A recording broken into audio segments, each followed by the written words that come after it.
Hey everybody, and welcome to my N5 series in the SP404 Mark II, where I cover a topic in about 5 minutes. This is session 55.5, and oh, whoops, wasn't trying to kick stuff off yet. I was going to just show you. We've got the SP404 Mark II and the Akai MPC running together. I just wanted to kind of continue showing you what you can do with some of the things that we got for settings here. So if you remember, if we go to mode A, we actually map up pretty nicely from the SP404 Mark II to the Akai MPC. So you could sequence from here, you could play the pads from here. Personally, I'd probably rather use the sequencer on the Akai MPC, but you kind of got what you got, and maybe you get a bad pad or something, I don't know. I mean, there's reasons why you might want to use it. Anyway, I would just say the basic setup here will match nicely. The problem is if you have anything on these other pads like this, I cannot address that note. As you'll notice, when I switch, you may or may not be able to see these lighting up.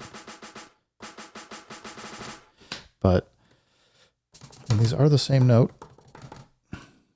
it matches up nice. But it doesn't matter what bank I'm on, it's always sending notes that are just being intercepted and interpreted over on these 16 pads on the Akai MPC. So you'd think, if you come into Utility, go to System, go switch to Midi Mode B, I'll show you. We can, let me get out of here. Midi Mode B with a note offset of 24. We can still play these. It plays just fine. You'd think I go to bank B and be able to play what I have here, and it's not matching up. And then for some reason it's this note. Whoop, I'm gonna stop here. The thing is that the MPC has its own note mapping for drum kit mode. And this goes back to some old style drum machine sequencer stuff. I don't know, probably back from like the 80s. It's not going to be compatible with how the 404 Mark II is sending notes.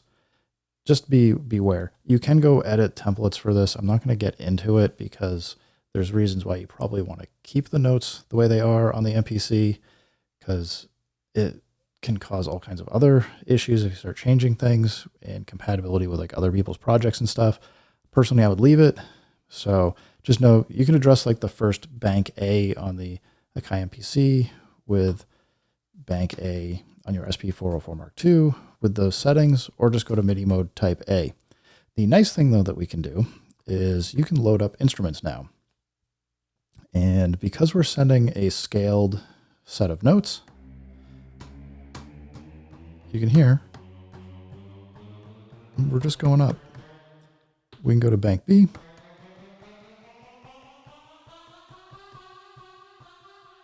And you can keep playing.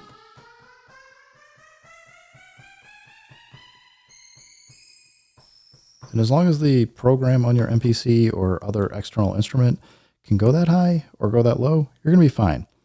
The other thing to note, just as a reminder, is we can come in here and you can set your notes offset all the way up to 35, which is getting into like, I mean, for this particular program, super distorted.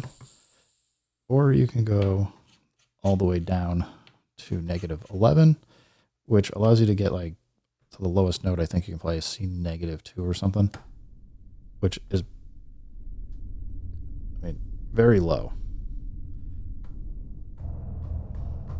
So you can get in here and have quite a bit of fun with the note ranges, the note offset with the SP404 Mark II. As I'm showing here, you can get at a lot of different instruments. I think you can get at the bulk of what you'd want to do on the MPC most of the time. Most people, I think, do drum kits with just the 16 pads. You can still get at instruments if you want. And I don't know. I think that this is just it's a marked improvement, and it allows us to do things that we just couldn't do before. Anyway, I guess that's it for now. for this, but I just want to show you guys, like, you can do some stuff with the MPC or other synthesizers or instruments or drum machines. I think this flexibility was much needed, very helpful. Maybe some future things that we could see get added, but I think this is a huge upgrade from what we had before, where we just had the effectively MIDI mode A. Anyway, everybody, keep having fun, keep making music. If it sounds good, it is good, and peace.